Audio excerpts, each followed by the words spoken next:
যাৰ যাৰ highest qualification matric pass বা মেট্ৰিক পাছ কৰাৰ পিছত যোনে যোনে চাকৰি কৰিম বুলি ভাবিছে তেওঁলোকৰ কাৰণে ভাল খবৰ।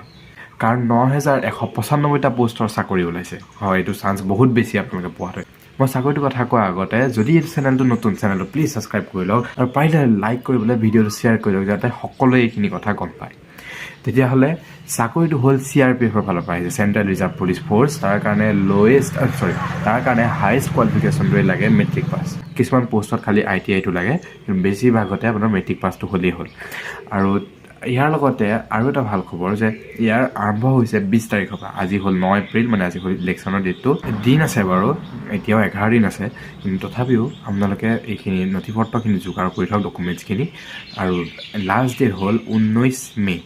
দিন আছে, এমাহমান টাইম থাকিব। সেইকাৰণে আৰামত ভালকৈ শুদ্ধকৈ পূৰাবলৈ চাওক। আৰু যদি নোৱাৰে আমাক এইটো নম্বৰত কণ্টেক্ট কৰিলে হ'ল। আৰু তাৰ লগত এটা ভাল খবৰটো এইটো যে যোনে যোনে ইয়াৰ কাৰণে প্ৰিপেৰেশ্যন কৰিম বুলি ভাবিছে এনেকুৱা কম্পিটিটিভ এক্সামৰ কাৰণে, তেওঁলোকে অকল কনচেপ্ট লাৰ্ণিং বা এয়া বেলেগ কিবা কিবি সেইবিলাকৰ পৰা চালেও নহ'ব, কাৰণ ইউটিউবৰ পৰা পঢ়িলেও নহ'ব। যদি আপোনালোকে MCQ ছল্ভ নকৰে, তেতিয়াহ'লে MCQ যদি ছল্ভ কৰে আপোনালোকৰ পাছ কৰা পাৰ্চেণ্টেজ বহুত বেছি হৈ যায়। সেইকাৰণে আমি প্ৰতিটো ছাবজেক্টতে লাগিলে পলিটি হওক, ইকনমিক্স হওক, কোৱান্টছ, ৰিজনিং, ইংলিছ, চবতে আমি MCQ 150টা MCQ প্ৰিপেয়াৰ কৰিছোঁ পাৰ ছাবজেক্টত 150কৈ।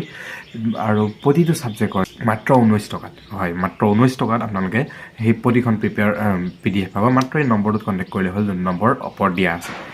তেতিয়াহ'লে আৰু যদি আপোনালোকে এইবিলাক এপ্লাই কৰিব বিচাৰে তেতিয়া এই নম্বৰটোত কণ্টেক্ট কৰিলে হ'ল। আমি একদম ধুনীয়াকৈ এপ্লাই কৰি দিম, আপুনি ঘৰতে বহি এপ্লাই কৰিব পাৰিব।